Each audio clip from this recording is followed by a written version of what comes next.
doctor कौन है बर्तमान ह्यूमन सागर कंडीशन कौ डिपार्टमेंट अच्छा या कौन स्वास्थ्य अवस्था बर्तमान मेडिसिन आईसीयू अच्छा डॉक्टर श्रीकांत अंडर अच्छा तो स्वास्थ्य अवस्था भल ना तो मल्टी ऑर्गन इन्वॉल्वमेंट अच्छी निमोनिया अच्छी सेप्टिसेमिया अच्छी वेंटिलेटर अच्छा आप देखते जमी मौसी कांदुले समस्ते स्ट्रेस अच्छा 72 आवर्स हमको ऑब्जर्व करा पड़ो कि इम्प्रूवमेंट देखापी तापर जहाँ डिसीजन नहीं नहीं जिते सी रिसीव होते जो कंडीशन थे ऑलमोस्ट सेम कंडीशन अच्छा ग्रेजुअली 72 आवर मिनिमम लगे सब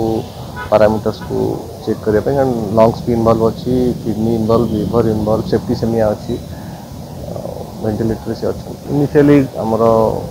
72 घंटा पर आम आसेस करवा जस्ट डॉक्टर कहले तापर जहाँ फाइनल डिसीजन से विषय में मुझे किसी मंतव्य दे पारि बर्तमान कंडीशन खराब अच्छी से विषय में टी बेस फोकस करुँच भल करवा से विषय हाँ जमी शुणुले मौसी आउ श्रेया जमी कहते जदि ये किसी इम्प्रूव न हो ताहले जदि से फैमिली चाहिए कि